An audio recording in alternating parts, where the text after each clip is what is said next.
네, 오랜만에 전북지역 교사들을 뵙게 돼서 굉장히 떨리네요.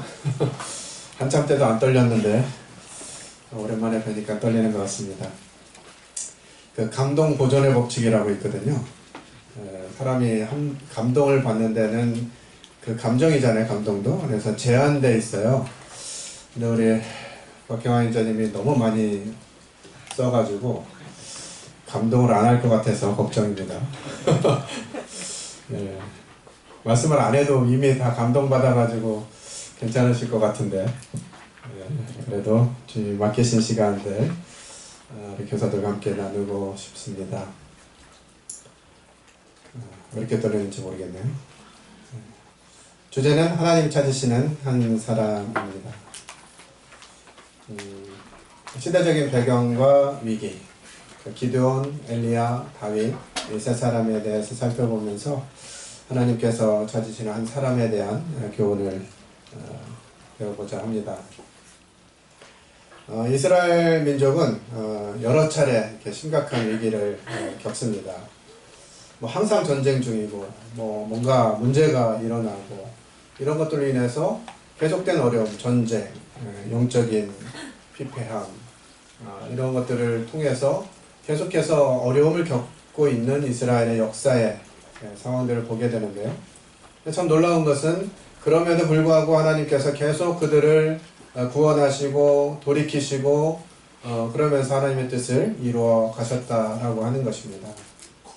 오늘 특별히 그런 과정 속에서 기드온, 다윗, 엘리야 같은 인물들을 각 시대 하나님이 어떻게 그들을 부르시고 그들 어떻게 응답했고 그렇게 해서 어떻게 하나님이 그 위기들을 이겨내게 하셨는지 하는 부분들을 좀 살펴보고자 합니다. 이스라엘 백성들 하나님께서 인도해 내셔서 가나안 땅으로 인도해 가시는 그런 모든 과정들, 또 가나안 땅에 정착해서 사는 동안에 여러 가지 상황들을 맞게 되는데 그 중에서 가장 큰 위협은 영적인 타락입니다. 하나님을 떠나는 그와 같은 과정들, 그것은 늘 반복되어져 왔어요. 무엇보다도 하나님이 아닌 다른 것들을 찾아서 대체하려고 하는 이런 영적인 싸움이 이스라엘 역사 전반에 있음을 살펴보게 됩니다. 그런 이스라엘을 생각할 때 지금 우리가 살고 있는 이 시대적 배경도 별반 다르지 않다. 어떻게 보면 여러분들이 느끼실 때는 성경의 수많은 위기와 상황들에 비해서 지금 우리가 처한 이 시대가 더 심각한 시대가 아닌가, 이런 고민이나 걱정을 하시는 이런 분들이 있을 거라고 생각이 되어져요. 자, 왜 그러냐? 우리 에베소서 2장 2절 말씀 함께 읽겠습니다. 시작. 그때 너희는 그 가운데서 행하여 이 세상 풍조를 따르고 공중의 권세 잡은 자를 따랐으니 곧 지금 불순종의 아들들 가운데서 역사하는 영이라. 네. 하나님 알기 전에 우리는 사단이 지배하는 그런 세상 가운데에서 사단이 만들어 놓은 문화를 따르고 살아왔었다. 이렇게 이제 말씀이 기록해주고 있습니다. 그런데 돌아보면 과연 그때만 그랬나? 지금은 안 그런가? 하는 생각을 해보게 돼요. 여러분들은 요즘 어떤 풍조를 따르고 있나요? 이 세상 풍조를 따르고 있습니까? 하나님 나라의 풍조를 따르고 있습니까? 이 세상은 사실 우리가 기대할 게 없는 세상이죠. 왜냐하면 이미 이 세상은 사단이 지배하고 있으면서 사단이 원하는 방향으로 이끌어가는 그런 세상이고요. 그 가운데 우리 성도들도 우리 교사들도 살고 있다고 하는 것입니다. 이 마귀는 이제 이와 같은 세상 문화와 권세를 가지고 어떻게 하든지 하나님 나라가 이루어지지 못하도록 하나님의 백성이 더 많아지지 못하도록 하는 일에 최선을 다하고 있습니다. 우리가 하나님 아닌 하나님이 아니라도 관심 가질 분야가 너무너무 많죠. 재밌고 즐겁고 그냥 혼자 있어도 시간 가는 게 괜찮은 이런 문화들이 가득 차 있기 때문에 사단은 어느 정도 성공한 것 같아요. 그 목적을 이루는 데 있어서. 여기 몇 가지 설문의 내용들이 그것들을 좀 보여주고 있는 것이 아닌가 하는 생각이 듭니다. 신뢰하는 종교기관 조사를 했더니 카톨릭이 35.2%, 불교가 31.1%, 개신교회가 18%. 우리나라의 기독교, 특별히 개신교가 상당히 많은 퍼센테이지를 차지했던 시절이 꽤 오래 있었습니다. 60년대를 지나서 70년대, 80년대, 90년대, 한 2000년대 초반까지는 우리나라는 기독교 국가라고 얘기해도 과언이 아닐 정도로 3명당 1명 정도는 교회를 다니는 그런 나라였습니다. 근데 불과 한 20여 년 지나면서 기독교의 퍼센테이지가 교회를 다닌다고 하는 그런 사람들의 비율이 굉장히 떨어졌어요. 지금 5분의 1도 채 안 되는 그런 시점에 우리가 살고 있습니다. 교회학교 운영률, 교회들은 있는데 그 교회들 중에서 교회학교를 운영한다 하는 교회가 57%밖에는 없어요. 그러니까 100개 교회가 있으면 한 57개 교회가 교회학교가 있다. 그것도 이제 학생부든 주일학교든 청년부든 그 중에 하나만 있는 교회들도 있고요. 그래서 주일학교가 없는 교회들은 더 많아지고 있죠. 그런 시대에 우리가 살고 있습니다. 그럼 이런 교회학교 위기가 어디서부터 왔느냐? 첫 번째, 출산율, 아이를 낳지 않고 아이들이 없다 보니까 교회학교가 저절로 그냥 줄어들 수밖에 없는, 이것이 첫 번째라고 생각이 되어지지만 설문에서는 세속주의 가치관과 문화의 영향이 가장 많은 것으로 나타났습니다. 우리가 지금 살고 있는 이 세상이 아이들로 하여금, 아이들뿐만 아니라 사람들로 하여금 하나님에 대해서 관심 갖지 못하도록 하는 그런 시대에 우리가 살고 있다고 하는 것이에요. 이런 상황들이 살펴보면 이스라엘 백성들이 계속해서 광야에서도 그랬고 가나안 땅에 정착해서도 역사를 거듭거듭하면서 보였던 그런 위기와 별반 다르지 않을 뿐만 아니라 오히려 더 심각한 시대가 아닌가 하는 생각들을 하게 만드는 내용들입니다. 이런 시대지만 성경의 인물들을 통해서 하나님은 어떻게 이와 같은 일들을 이겨나가게 하시고 하나님 나라를 확장해 가시는지 하는 부분을 좀 보고 싶은데요. 먼저는 기드온에 대한 부분을 좀 살펴보고자 합니다. 하나님은 이제 기드온이라고 하는 사람을 이스라엘의 사사로 세우셨어요. 300용사, 기드온의 300용사 많이 들었죠? 아이들에게도 많이 전달하고. 우리는 이와 같은 숫자적인 개념에 있어서 이건 말이 안 되는 싸움이다 라는 생각이 저절로 들 겁니다. 이스라엘 이 병사들의 숫자를 다 셌을 때 32,000명 정도 됐어요. 그런데 그 적군의 미디안은 13만 5천 명이 되는 군사를 거느리고 있는 나라였습니다. 32,000 대 13만 5천, 이렇게 해도 사실 답이 없는 전쟁이죠. 지금도 지금 시대도 그렇겠습니다만은 그때는 병력이 전력인 이런 시대였을 텐데 32,000 대 13만 5천이면 몇 대 1인가요? 4대 1? 1당 4, 4명을 처치해야 되는 이런 상황인데 하나님께서는 32,000명도 많다. 두려워하는 자들 다 보내라. 이런 여러 말씀들을 통해서 몇 명만 남기셨어요? 300명만 남기셨어요. 이제는 32,000 대 13만 5천이 아니라 300대 13만 5천이었어요. 그것도 깝깝한데 하나님 뭘 준비하래요? 횃불과 항아리, 나팔만 준비하래요.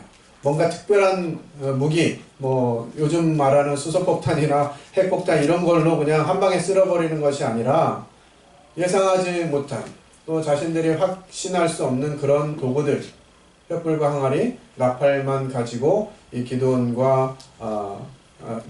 군대가 미디안 군대와 전쟁을 하게 되는 이런 상황들이 성경에 기록되어져 있습니다. 그럴 때 이제 하나님이 기드온을 부르시는데요. 이런 생각이 듭니다. 이 시점에 이런 위기의 상황에 기드온이 맞나? 기드온이라고 하는 사람을 불러가지고 이 위기를 이겨내도록 하는 게 맞나? 이런 생각이 들어요. 우리 사사기 6장 11절에 보면 여호와의 사자가 아비에셀 사람 요아스에게 속한 오브라 이르러 상수리 나무 아래 앉으니라. 마침 요아스의 아들 기드온이 미디안 사람에게 알리지 아니하려 밀을 포도주 틀에서 타작하더니. 예. 이 곡식을 타작만 하면 다 빼앗아 가니까 이제 이 기드온은 미디안 사람이 알리지 않고 또 숨어서 포도주를 타작합니다. 그만큼 소극적인 사람이고 담대함이 없는 그런 사람이죠. 근데 그런 사람을 찾아오셔서 하나님이 이와 같이 말씀하십니다. 여호와의 사자가 기드온에게 나타나 이르되 큰 용사여 여호와께서 너와 함께 계시도다 하며. 예. 큰 용사여 이렇게 부르시는 기드온의 모습을 보게 되죠. 하나님은 우리의 생각과 늘 다른 분이심을 발견하게 됩니다. 무엇보다도 하나님이 함께 하시는가가 중요해요. 큰 용사여, 네가 왜 큰 용사냐? 여호와께서 함께 하시기 때문이다 라고 말씀하시는 것이죠. 지금 같은 시국에 이런 시대적 상황에 여러분들에게 하나님이 찾아가셔서 큰 용사여 라고 여러분들을 부르신다고 하는 것이에요. 그러면 여러분 어떻게 대답하시겠어요? 제가요? 제가요? 이렇게 말할 가능성이 많습니다. 내가 도대체 뭐 때문에 큰 사람인가 라는 생각을 하게 되죠. 여러분들을 이렇게 현장에 와서 다시 만나니까 제 마음 가운데 막 감동이 솟구치는 것 같습니다. 하나님이 함께 하시면 어떤 일들이 벌어지는지를 봤기 때문에 한 명만 있어도 하나님 그렇게 하실 수 있을 텐데 이 자리에 하나님 찾으시는 한 사람이 되고자 하는 소원과 열망을 가진 우리 교사들이 이 자리에 있다라고 하는 생각을 해보게 될 때 너무나 큰 감동이 되고 기대가 됩니다. 하나님이 우리와 함께 하시겠다고 말씀하시면서 우리를 부르시는 거죠. 내가 너를 사용하기 원한다. 내가 너를 데리고 일하겠다고 하시는 것이에요. 나와 같이 가자라고 하나님이 지금 우리를 부르시고 계시는 것이죠. 기드온에게 나타난 하나님은 그와 같은 하나님이셨어요. 큰 용사요. 내가 너와 함께 가겠노라고 하십니다.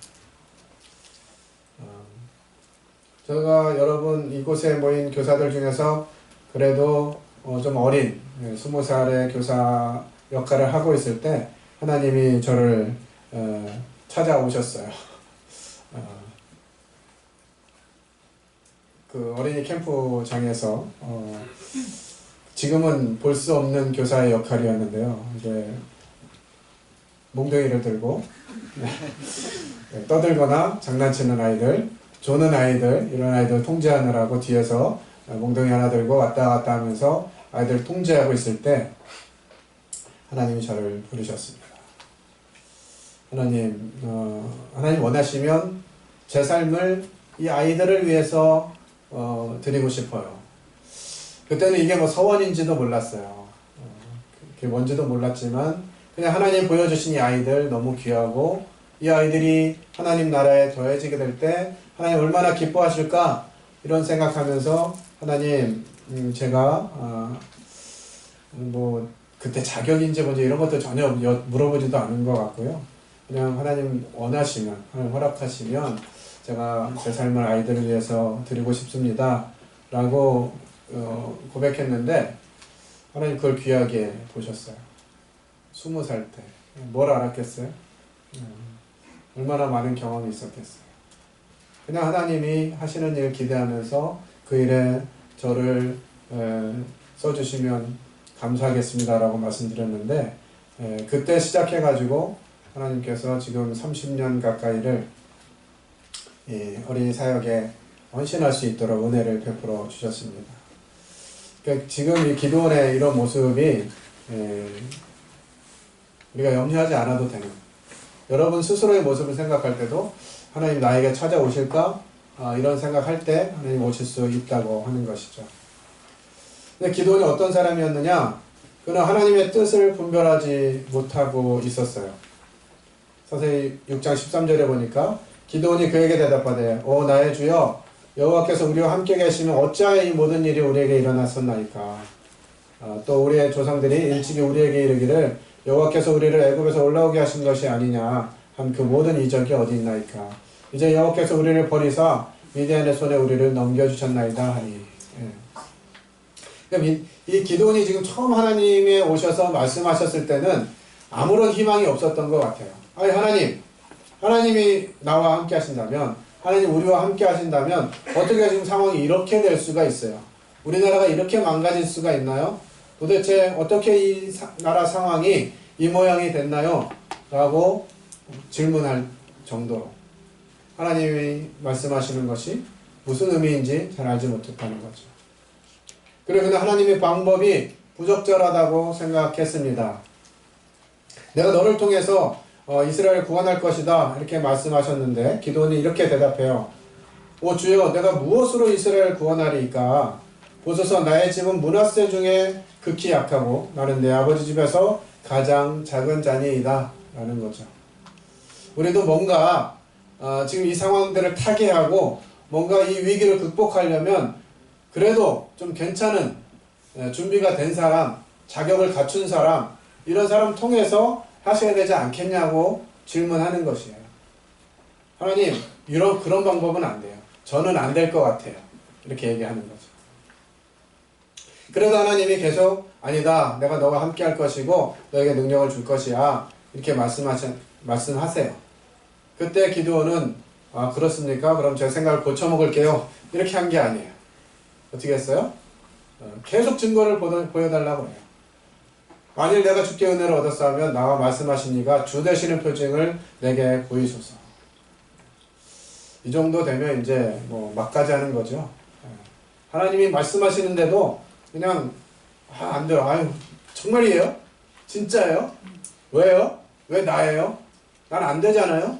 계속 얘기하면서 그냥 버티는 거예요. 그런데도 하나님이 다시 말씀해 주십니다. 기드온이 하나님께 여쭈어 주께서 이미 말씀하신 같이 내 손으로 이스라엘을 구원하시려거든 하면서 우리가 잘 알고 있는 양털 시험을 하나님께 요구하죠. 그것도 몇 번이나? 2번씩.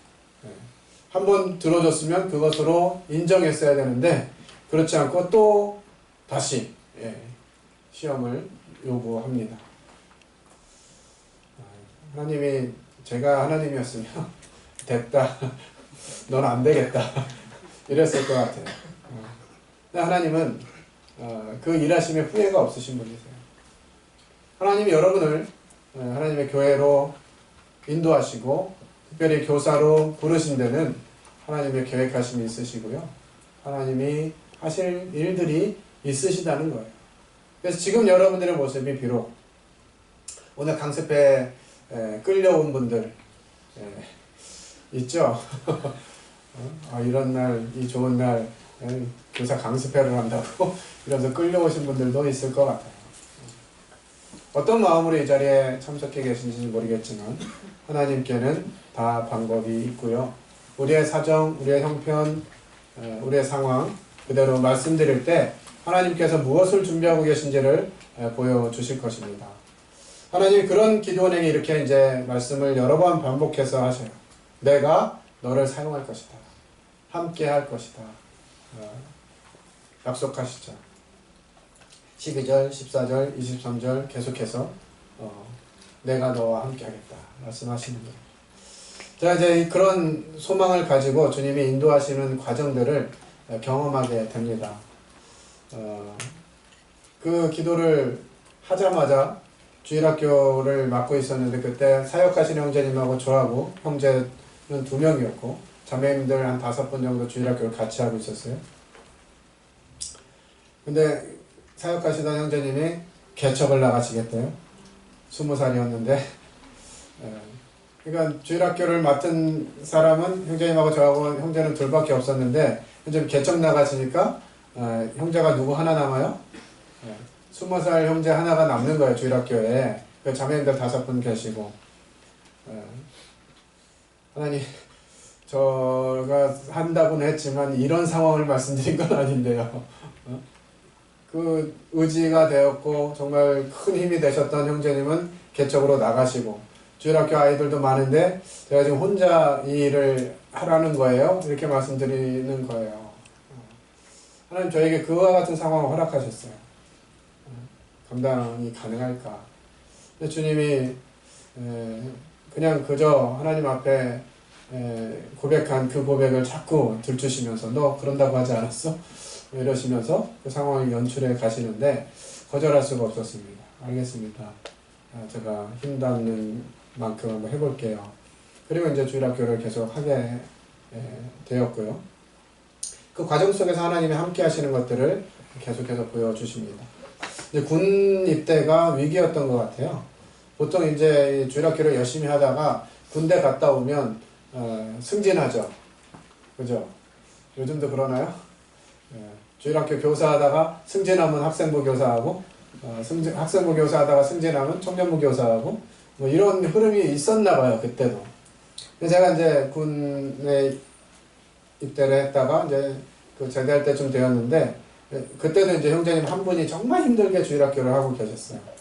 그분이 이제 제가 제대하면 나는 교사 그만하겠다 이런 상황이고, 근데 자매님들이 물어보시더라고요. 형제님 제대하면 주일학교 계속 하실 거예요? 물어보시더라고요. 그래서 뭐 저는 하나님이 이 일에 제 삶을 드리기로 했기 때문에 계속 하겠습니다. 이렇게 이제 이야기하는 거죠. 군대 갔다, 지금은 이제 군대를 18개월 만에 갔다 오지만, 저는 이제 26개월, 이틀은 왜 더 했는지 모르겠어요. 26개월 이틀을 복무하고, 돌아왔을 때 여전히 상황은 똑같은 거예요. 형제들이 헌신되어지지 않고, 자매님들 몇 분이 애쓰고 계셨어요. 그런 과정들을 계속 보여주십니다. 근데 그 과정에서 하나님은 신실하게 하나님이 나와 함께하고 계시는구나 라고 하는 부분들을 말씀해 주셨어요. 그때는 뭐 그런 것도 잘 몰랐던 것 같아요. 그냥 한 걸음 한 걸음 나아가면서 하나님이 나와 함께하고 계신다 라고 하는 것들을 보게 하시는 것 같습니다. 그냥 말로만 하면 믿지 못하니까 하나님께서는 증거를 보여주세요. 내가 너와 함께 하려고 하는 게 이런 뜻이다 라고 하는 거죠. 제가 주일학교 교사를 하면서 그 대학을 다닐 때 제 가정 형편이 뭐 좋지 않았기 때문에 방학 기간에 좀 알바도 하고 뭐 이렇게 해서 학비를 마련해야 되는 그런 상황이었어요. 그래서 이제 방학 때면 이제 알바를 빨리 구하려고 막 하는데, 방학 되자마자 모임에 사역하신 형제님께서 이제 이번에 전도 수련회가 있는데 이제 갔다 오면 좋을 것 같아. 그러면서 전도 수련회 회비 플러스 차비까지 주시면서 갔다 오라고 하셨어요. 제 1회 전도 수련회였어요. 갔다 오면 이제 알바를 해야 되겠다 생각하고 거기 잘 갔다가 와서 이제 알바를 구하려고 했는데, 갔다 오니까 이제 다음 주에 무의도로 여름 성경학교를 하러 가야 되는데 이제 같이 갔으면 좋겠어 말씀하시더라고요. 알바해야 되는데요. 지금 2학기에 학비 못 내면 학교 못 다니는데요. 이런 말을 하고 싶었고 말씀을 좀 드렸던 것 같은데, 형제님이 주님 일에 먼저 헌신하면 주님이 인도하실 거야 뭐 이렇게 말씀하셨어요. 그러냐고 또 그래서 이제 알겠습니다. 그리고 성경학교를 하러 무의도에 갔습니다. 가서 준비하고 뭐 끝나고 하는데, 그때 당시만 해도 3박 4일씩 여름 성경학교를 했어요. 아침부터 저녁까지 풀로 성경학교를 하면서 그곳에서 아이들을 복음 전하고 함께하고 하는 과정 속에서 정말 이 사역은 이런 것이구나, 아이들을 위한 사역은 이런 것이구나, 이런 부분을 경험케 하셨죠. 그러니까 제가 확신이 없으니까 하나씩 보여주셨던 것 같아요. 제 기억에는 그 이후로도 계속 뭐 캠프도 있고 뭐 여러 가지 반복이 되면서 알바할 틈이 없었어요. 이제 막상 이 학기는 열리기 직전이고 학비는 내야 되는데 하나님이 해결해 주시겠다고 말씀하셨잖아요. 근데 이게 등록을 못하면 얼마나 부끄럽겠어요. 저도 그렇고 가정에도 그렇고 그런 과정들을 주님 계속 이야기하십니다. 보여주시는 것이죠. 기도원에게도 그렇게 말씀하셨어요. 그래 기다릴게 했더니 기도원이 가서 염소제기 준비하고 다 준비해 놨을 때 하나님이 불을 바위에서 내시면서 내가 너에게 보여주신 내가 너에게 한 말이 이룰 것이다 라고 하는 것들을 보여주시죠. 우리 삶의 과정에서 하나님이 어떻게 하실 건지를 주목하면 하나님은 늘 우리에게 말씀하시고 그 증거를 보여주시는 분이십니다. 그럴 때 이제 비로소 기드온이 순종의 응답을 하죠. 그리고 제단을 쌓습니다. 하나님께 가까이 가는 방법은 늘 이 과정인 것 같아요. 우리가 먼저 하나님을 찾아가지 않잖아요. 하나님의 계획이 뭡니까? 제가 그 계획의 선봉장에 서겠습니다. 이렇게 하는 경우는 거의 없는 것 같아요. 뭘 할 줄 모르고 이제 정신 못 차리고 있는데 하나님이 갑자기 오셔가지고 너 한번 해보지 않을래? 이렇게 말씀하시면서 우리에게 뜻을 보여주시는 거죠. 기드온이 먼저 제단을 쌓고요. 그 다음에 하나님 말씀하신 대로 이제 우상을 제거하는 사역을 감당하게 됩니다. 이때도 이 정도 됐으면 담대하게 하나님 나에게 말씀하셨어 하고 대낮에 막 칼 들고 막 단체로 끌고 가가지고 막 했을 것 같은데 그렇게 하지 않죠. 밤에 아무도 안 볼 때 몰래 가서 이 일들을 하는 기도원을 보게 돼요. 하지만 어쨌든 하나님 말씀에 힘을 얻고 하나님 보여주신 증거들을 보면서 순종하는 그 기도원의 모습을 보게 됩니다. 이럴 때 하나님이 성령으로 우리에게 덧입혀 주시는 것이죠. 네가 그것이 가능하게 될 것이다 라는 거예요. 우리는 이런 하나님 앞에서 하나님께 뜻을 구하고 하나님 도움을 구할 필요가 있는 것 같습니다. 그러니까 주님을 잘 섬기고 아이들을 잘 가르치고 이런 걸 잘 배워야 되는데 이 군입대 기간이라고 하는 그 시간이 공중에 뜰 뻔한 시간이었어요. 군 복무 기간에 아이들과 또 교회 생활은 어떻게 하지? 이런 고민들을 많이 하고 있었고요. 아니나 다를까 처음에 입대해서 자대 배치를 받았는데 그 군대는 교회 가는 거는 꿈에도 꿀 수 없는 상황이었어요.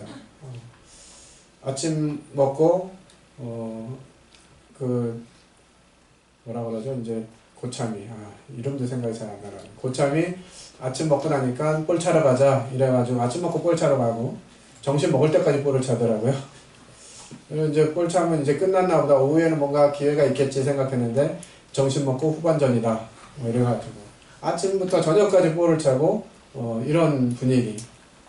하나님을 찾는 하나님께 예비하는 이것이 단절돼가지고 가능성이 없는 거예요. 교회는 가고 싶고 하나님 만나고 싶은데 그때 이제 저희 부대에 사단장님이 바뀌신다는 이 소식이 좀 들렸습니다. 그래도 그때 당시에 뭐 핸드폰도 없을 시대였으니까 편지를 한 10몇 통 쓴 것 같아요. 같이 교제하던 형제들 또 뭐 CBF에 또 주일학교 동역하던 분들 또 교회 뭐 이렇게 해가지고 10몇 통의 편지를 써서 우리 교회 사단장님이 바뀐다고 합니다. 기도해 주세요.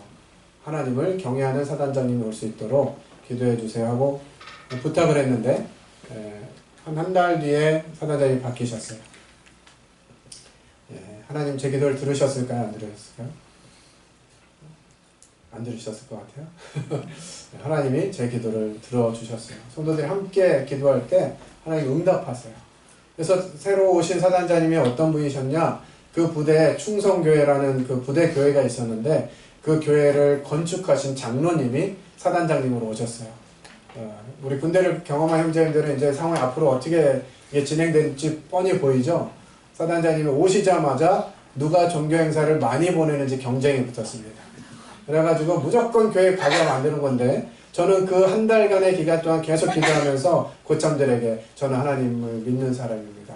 담배도 피지 않습니다. 술도 먹지 않습니다. 세상 노래 안 합니다. 막 이러면서 완전히 꼴통으로 찍혔죠. 저건 이제 환자다. 이렇게 생각해가지고 계속 설득하려고 저를 했었는데 그렇게 안 되는 그 한 달 과정을 거친 다음에는 시간만 나면 교회 가라고 부참들이 먼저 1순위로 너 교회 가. 청소해야 됩니다. 교회 가. 군무 나가야 됩니다. 교회 가. 이렇게 해가지고요. 제가 군 생활하는 동안 일주일에 4번씩 교회를 갔습니다. 수요일, 금요일, 토요일, 주일 이렇게. 심지어는 주일날은 아침에 나가서 저녁에 들어오는. 군대 만나요? 막 그럴 정도로 그렇게 하셨어요. 그러니까 우리가 하나님의 뜻을 구하고 하나님께 나아가면 하나님이 일하시는 걸 보게 되는 거죠. 그러면서 아이들에게 복음을 전할 수도 있었고 그 사람들에게 거기 군에 있는 같은 동료들과 함께 성경을 공부하면서 말씀을 전할 수도 있는 그런 은혜들을 허락하셨죠. 그러니까 순종하면 하나님이 일하시는 거예요. 어떤 상황이든지 내 이해가 잘 안 되고 그렇다 할지라도 순종하면 하나님이 일하시더라. 그 결과는 하나님이 승리케 하시는 과정을 경험케 됩니다. 하나님은 숫자로 싸우는 분이 아니죠. 32,000대 1, 32,000대 13만 5천? 아니야, 300대 13만 5천. 사사기 6장 16절에 하나님 우리에게 이렇게 말씀하십니다. 같이 읽어볼까요? 시작. 여호와께서 그에게 이르시되 내가 반드시 너와 함께하리니 네가 미디안 사람 치기를 한 사람 치듯 하리라 하시니라. 네. 저 기도가 사단장님이 오시는데 그런 놀라운 역사를 이루게 하셨던 것 같아요. 네. 주님, 저 그냥 주일날 그냥 교회 가서 예배만 드리고 싶어요. 이렇게 기도했다면 그렇게 이루어졌을지도 몰라요.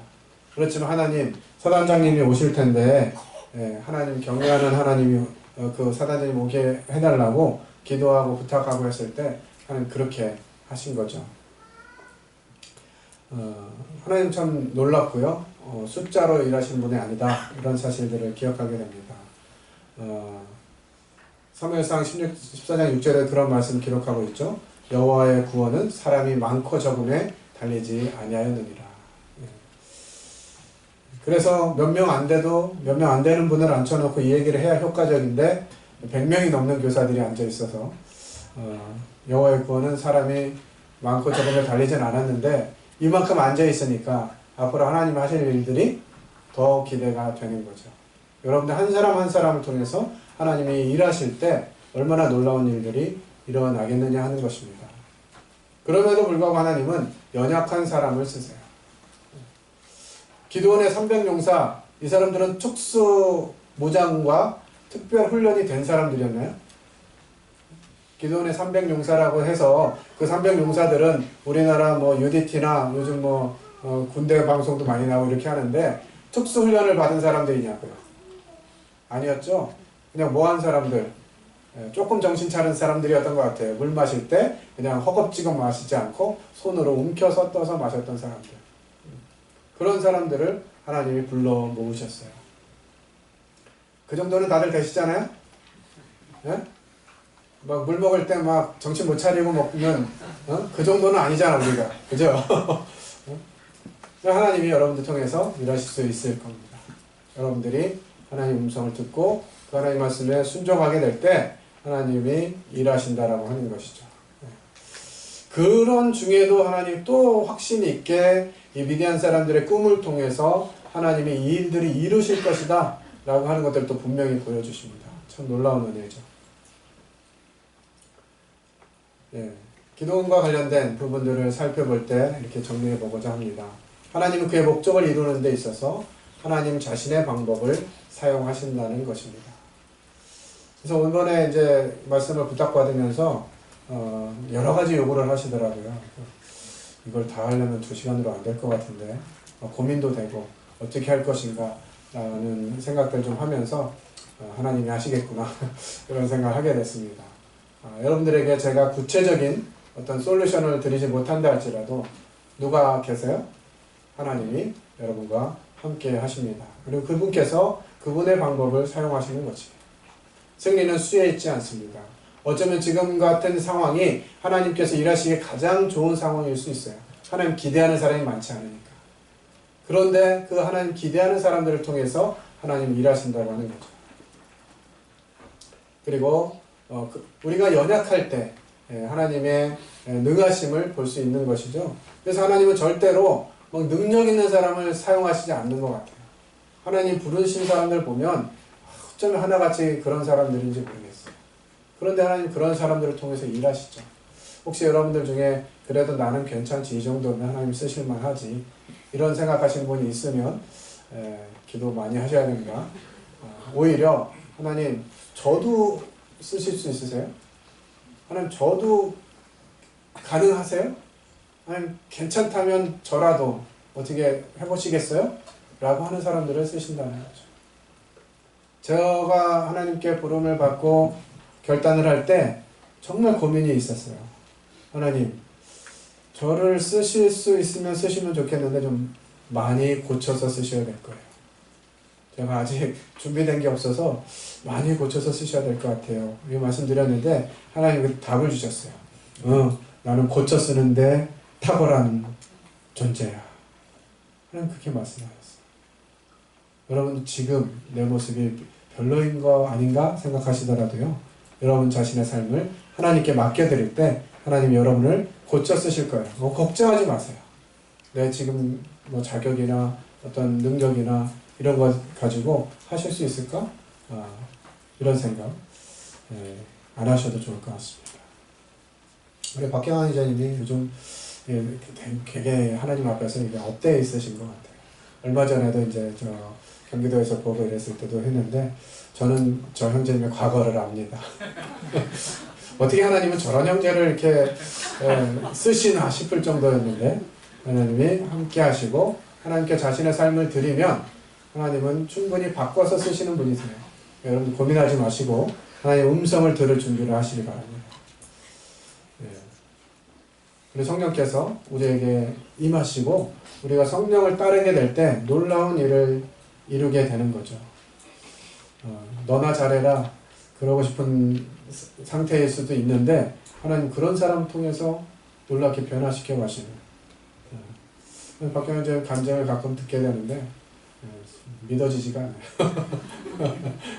하지만 하나님은 그렇게 하신다 라고 하는 거죠. 지금 보니까 좀 여기에 좀 순실하게 보이는 것 같지. 옛날에 그 모습이 있지만 하나님은 그렇게 바꿔가신다. 능하신 분이다.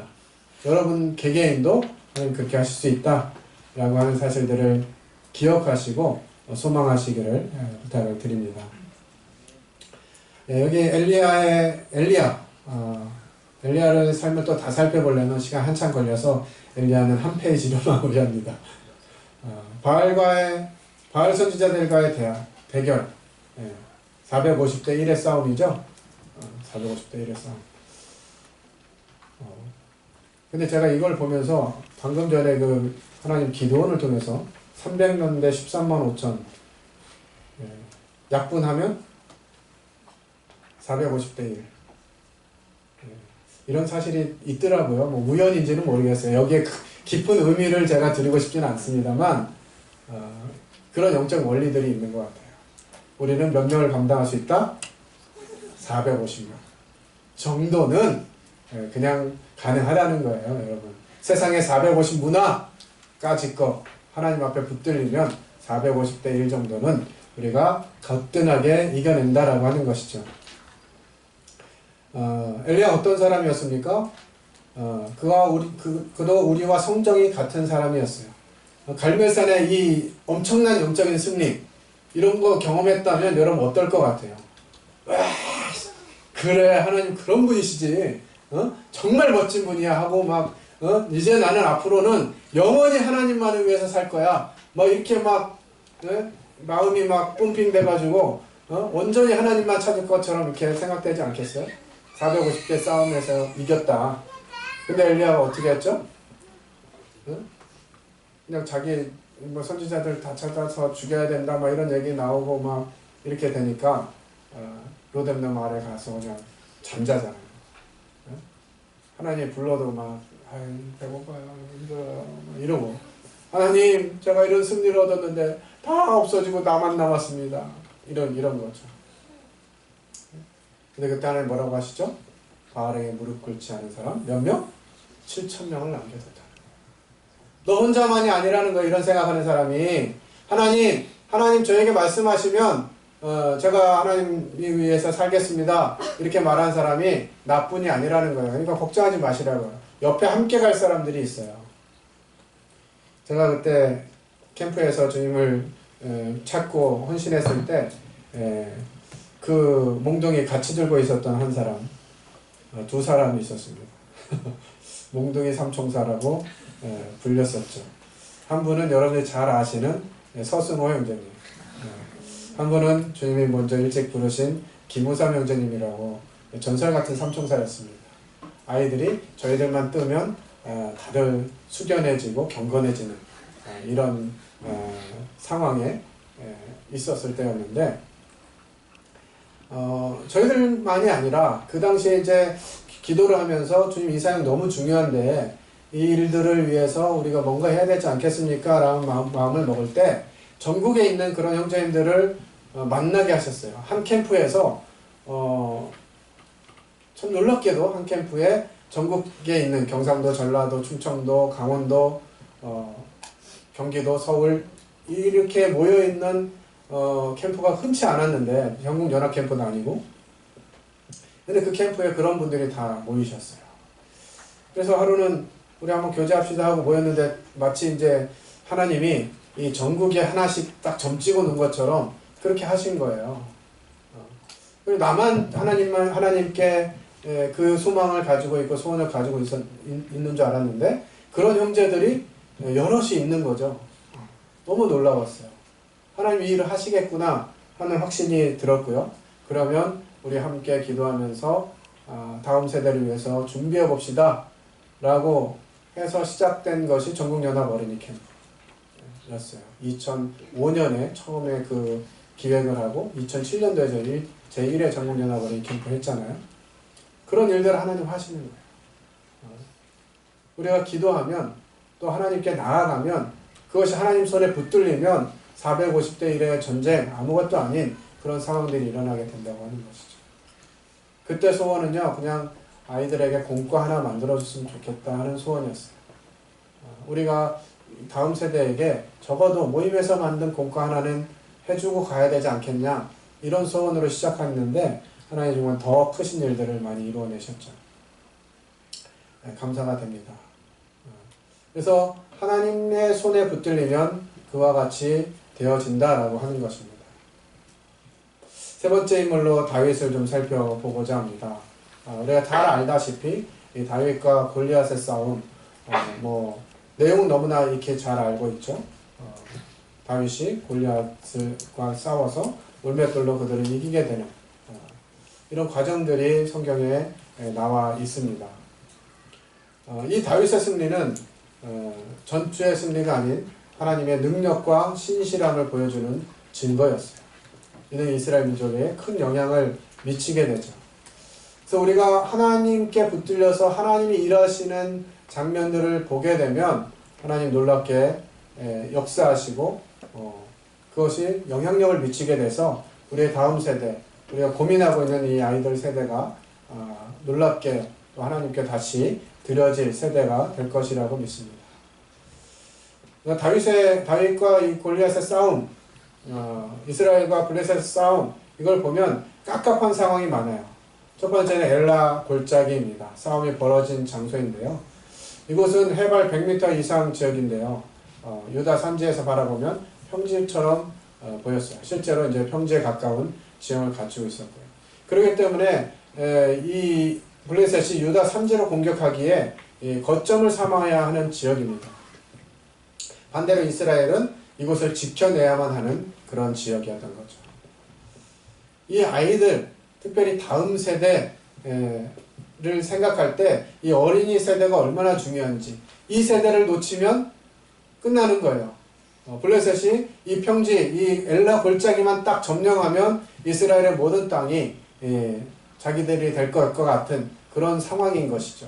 이스라엘도 정말 이 위기의 상황에서 이곳만은 지켜내야 되는 이런 지역이었습니다.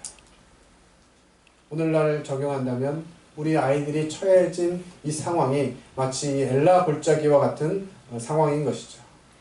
그 와중에 또 싸움을 도두는 자가 있어요. 슬금슬금 약 올리는 거죠. 이스라엘 백성들이 그 골짜기에서 위에서 유리한 지대에 있으면서 안 내려오니까 저 다 내려오기도 그렇고 우리가 또 올라가서 치기에는 또 뻔한 싸움인데 그러니까 좀 꾀를 내는 거죠. 사단이 계속해서 자기 꾀를 냅니다. 어떻게 하면 이 세대를 더 하나님께 돌아가지 못하도록 할 것인가 라고 하는 것이에요. 그래서 나타난 자가 누구냐면 싸움을 도두는 자입니다. 싸움을 도두는 자. 그러니까 뭐 힘들게 얘기하지 말고 우리 뭐 영화라든지 이런 거 이렇게 싸움하는 장면 보면 그렇잖아요. 야, 길게 끝내지 말고 1대1로부터 이거거든요 지금. 근데 1대1로부터의 상대팀 수장이 누구예요? 골리앗인 거예요. 막 키는 3m에 육박하고 막 이 갑옷 이 무게만 한 60kg 정도 된다고요. 그러니까 이미 뭐 누가 나와도 싸움이 안 될 것 같은 그런 상황이잖아요. 그러면 계속 얘기합니다. 야, 싸워가지고 누구든지 나와서 나랑 싸워. 그래서 니네가 이기면 우리가 니네 종이 될 거고 오히려 내가 이기면 니네가 우리 종이 될 거야. 뭐 이러면서 밤낮으로 얘기를 하니까 얼마나 막 스트레스 받고 그랬겠어요. 참 상황이 힘든 상황이었던 것이죠. 사단은 참 지혜롭습니다.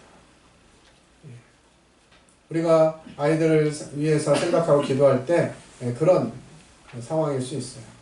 뭐 일부 군인들이 겁먹은 것이 아니라 사울 왕까지도 도대체 이제 이 전쟁에서 어떻게 하면 승리할 수 있을 것인가? 어떻게 하면 이 전쟁을 피하고 안전하게 유지할 수 있을 것인가? 뭐 이런 생각하고 있었을 것 같아요. 우리 아이들이 처해 있는 이 상황도 그런 것 같습니다. 점점 더 이상한 법안들이 제출되어지고 통과되어지고 있고, 교회의 교자도, 기독교의 기자도, 성경의 성자도 못 꺼내는 분위기로 계속 만들어가는 이 시대에 우리가 마주하고 있잖아요. 도대체 어떻게 이 위기를 뚫고 나갈 수 있을 것인가, 이런 고민을 하는 시기에 우리가 처해져 있습니다. 그때 이제 다윗이 나아가게 되죠. 이스라엘이 이제 전쟁을 할 때 군대에 나갈 의무가 있는 나이가 20세 이상의 남자였는데요. 이세 아들 중에 세 아들은 군대에 갔는데 나머지 다섯 아들은 나가지 않았어요. 근데 이런 거 볼 때 꼭 뭐 20세 아래였다라고 보기는 어려운 것이, 이 전면전이 이제 펼쳐지면 20세 이상 무조건 징집하게 되는데, 그렇지 않을 경우에는 이제 자원에서 입대했던 것 같습니다. 그래서 이세 세 아들이 사울을 따랐다, 이렇게 기록되어 있는 걸로 봐서 자발적으로 이 전투에 참여한 것으로 보여요. 아마 다윗은 이제 수금을 타기 위해서 사울에게 불려갔다가 이렇게 다시 또 고향으로 돌아가고, 이런 상황에 이제 아버지의 심부름을 부탁을 받고 이제 전장에 나아가게 되는 거죠. 그때 이제 다윗이 한 이야기를 듣게 됩니다. 다윗이 아침에 일찍 일어나서 양을 지키는 자에게 맡기고 이새가 명령한 대로 가지고 가서 진영에 이른즉 마침 군대가 전장에 나와서 싸우려고 도함치며 이스라엘 블레셋 사람들이 전열을 벌이고 양군이 서로 대치하였더라. 다윗이 자기 짐을 지키는 자의 손에 맡기고 군대로 달려가서 형들에게 문안하고 그들과 함께 말할 때 마침 블레셋 사람의 싸움 도두는 사람 가드 사람 골리앗이라 하는 자가 그 전열에서 나와서 전과 같은 말을 하며 다윗이 들으니라. 다윗이 곁에 서 있는 사람들에게 말하여 이르되 이 블레셋 사람을 죽여 이스라엘의 치욕을 제거하는 사람에게는 어떠한 대우를 하겠느냐. 이 할례받지 않은 블레셋 사람이 누구이기에 살아계시는 하나님의 군대를 모욕하겠느냐. 다윗은 이제 골리앗이 하나님의 군대를 모욕하는 말을 듣습니다. 그때 다윗의 분노가 일어나는 것이에요. 하나님의 나라가, 하나님의 교회가, 하나님의 가정이, 하나님의 이름이 모욕받는 이와 같은 이 시대를 살아가고 있는 우리는 어떤 마음을 가지고 계신가요? 요즘 기독교라는 말도 잘 안 하죠? 뭐라 그러죠? 개독교라고 해요. 이런 말을 들을 때 하나님이 어디 있느냐, 하나님이 우리나라에 있는 거 맞느냐, 이런 얘기를 들을 때 우리들의 마음은 어떠냐는 거죠.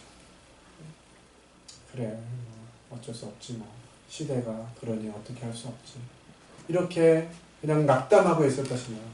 대부분의 사람들이 그런 거죠. 이 전장에 나와 있는 대부분의 병사들이 그런 것이요. 우리는 희망이 없어, 어떻게 할 수가 없어, 아무것도 못해. 그러니까 이 골리앗이 계속해서 외쳐대는 이런 말에 다 기죽어가지고 아무 말도 못하고 있는 이런 상황일 때 다윗은 나아간 것입니다. 다윗은 비록 전투 경험은 없지만 전투 능력이 있었던 것들을 보게 돼요. 그가 물맷돌을 가지고 골리앗과의 싸움에 나아간 이 장면은 정말 여러 가지를 생각하게 합니다. 그 배경 여러 가지들을 얘기하지 않는다 하더라도 다윗이 스스로 혼자 그곳에 나아갈 때 그냥 막 기도만 하고 하나님 난 몰라요. 일단 하나님 이름으로 나가니까 알아서 하세요. 이렇게 하지 않았다는 거예요. 지금 여러분들에게 필요한 것이 그것이 아닌가 싶어요. 하나님 지금 나에게 전장으로 나아가 하지 않으신다 하더라도 지금을 겪는 이 시기에 여러분들이 이렇게 강습해 와서 말씀을 배우고 또 여러 가지 부분들을 배우는 것처럼 또 지역교회에서 충성스럽게 하나님 말씀을 듣고 순종하면서 배우는 과정들 이런 것들이 여러분들의 전투 능력을 준비하는 그런 내용으로 보시면 됩니다. 네, 이번 강습회 말씀을 준비하면서 이 알파 세대 지금 우리 아이들이 최진 세대 알파 세대죠. 2010년부터 24년에 태어난 아이들. 알파라는 이름은 밀레니얼 세대와 Z세대 다음 세대로 아날로그를 겪어보지 못한 새로운 세대를 말합니다. MZ세대도 깝깝한데 알파 세대가 나타났어. 정말 어떻게 해야 될지 모르는 세대입니다. 이 아이들을 우리는 만나고 있어요. 또 이런 아이들이 계속해서 교회 가운데 더해질 것입니다. 그 환경이요, 그냥 성도들의 자녀일 수도 있지만 그렇지 않은 하나님 알지 못하는 믿지 않는 가정의 아이들은 상태가 어때요? 더 심각하죠? 도대체 요즘 저희들의 집은 어떤 상태길래 애가 저 모양이냐 싶을 정도로 감당이 안 되는 그런 아이들이 수두룩하게 막 몰려오고 있는 거죠. 이런 애들은 교회 안 왔으면 좋겠어 싶은 아이들이 교회 잘 나와요. 그죠? 그죠, 경험이지? 말 잘 듣고 착하고 이런 애들만 나왔으면 좋겠는데 희한하게 교회 나오는 아이들 보면 문제가 수두룩빽빽한 애들이 많은 거죠. 저는 안 나왔으면 좋겠는데 싶은 정도의 마음이 드는 아이들이 많잖아요. 그런 아이들이 우리 교회 가운데 더해지고 있습니다. 워낙 손에서 핸드폰만 붙들고 살아가지고 다른 것들은 관심이 없는, 비대면 만남 더 선호하고 사회성이 떨어지고 이런 세대를 우리가 만나서 하나님을 가르쳐야 돼요. 나는 셀러브리티다. 요즘 아이들은 정말 그냥 태어나면서부터 연예인인 것 같아요. 가끔 유튜브나 뭐 방송 같은 데 나오면 보면 4살, 5살, 6살 이런 애들이 마치 연예인처럼 막 자유롭게 자신을 표현하고 활동하고 이런 모습들을 보게 되죠. 세상에서 제일 중요한 게 누구? 내가 제일 중요해요. 뭐 다른 사람 신경 쓸 것도 없어. 내가 좋으면 그만 이렇게 해버리는 거죠. 스스로 세상의 주인이다. 내가 그러면서 자기중심적인 성격이 강한 아이들입니다. 근데 네 마음대로 하는 게 죄야 이렇게 가르쳐야 되잖아요. 우리는 내 마음대로 하고 살 거야. 이것이 내 세상이야. 이런 아이들에게 네 마음대로 하는 게 죄라고 그러면 지옥 가 이렇게 가르쳐야 되니까 완전히 극과 극의 싸움이잖아요. 좀 여러 가지 아이들이 다양하게 나옵니다. 꼭 다 그런 것만은 아니에요. 또 메타버스에서 만나죠. 마인크래프트와 로블록스에서 게임하면서 만나고 제페토로 소통하는 아이들. 마인크래프트는 많이 들어봤는데 로블록스는 또 이렇게 이게 뭐지 이런 분도 있나요?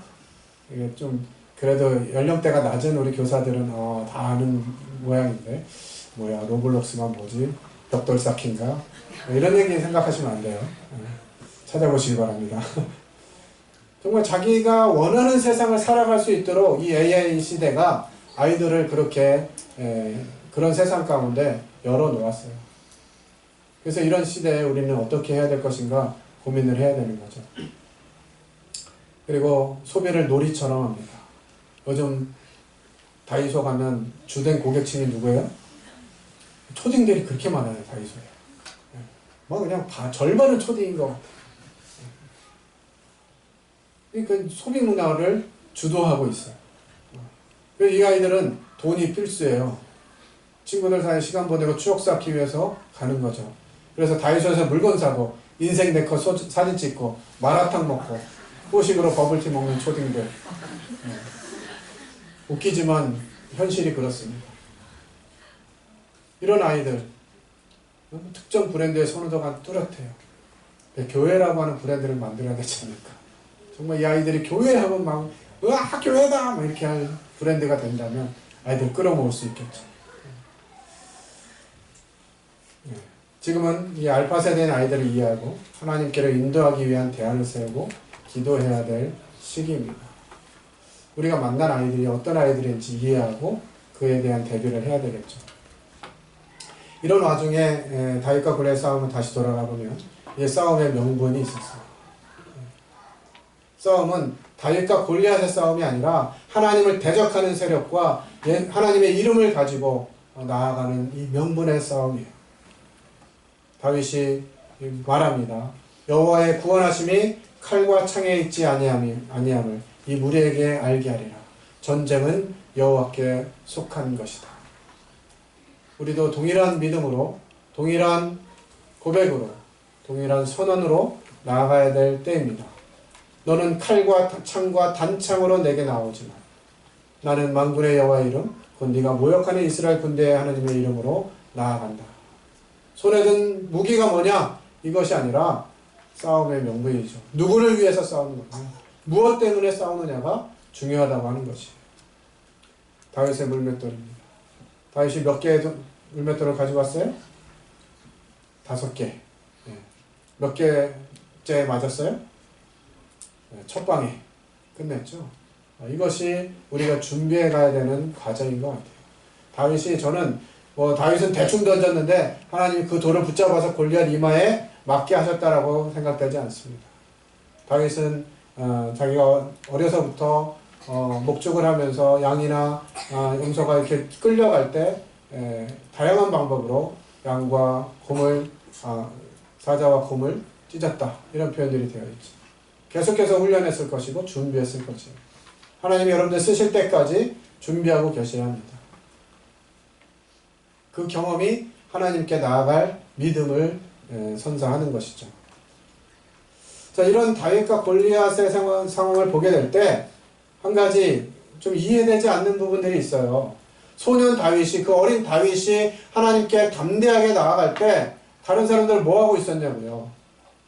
사울왕은 뭐 하고 있었고, 사울을 위해서 목숨을 드리겠다고 선언했던 그 보좌들은 뭐 하고 있고, 이스라엘을 위해서 내 삶을 드리겠노라고, 내 목숨을 바치겠노라고 나아갔던 병사들은 뭘 하고 있냐고요.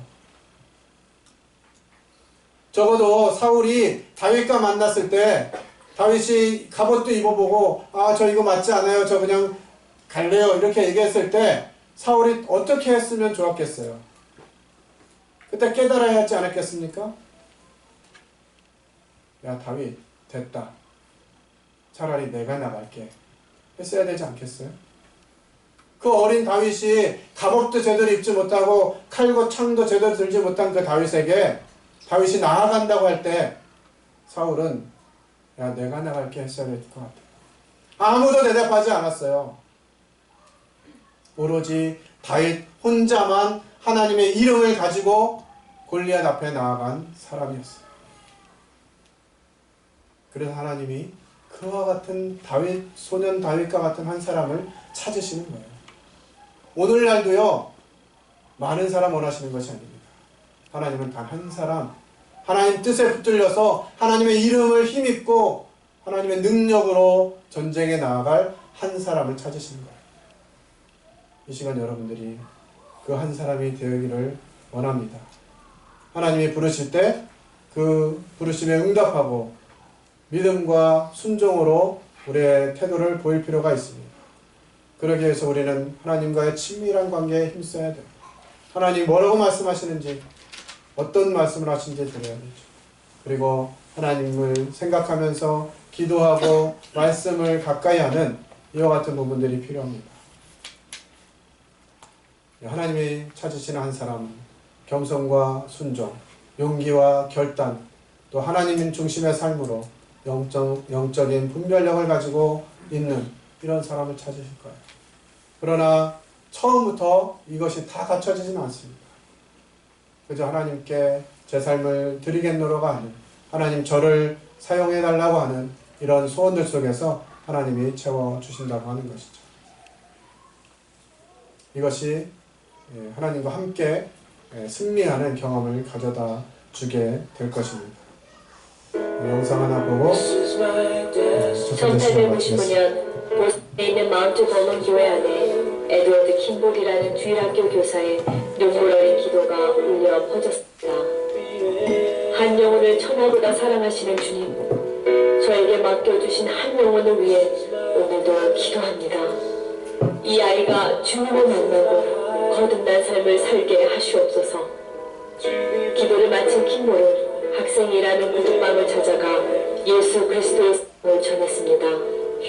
그날 킴볼의 진실한 나눔을 통해 하나님은 소년의 마음을 여셨고 구원의 감격을 맛보게 하셨습니다. 이 소년이 바로 100만 명을 전도한 19세기 최고의 복음 전도자 D.L. 무디였습니다.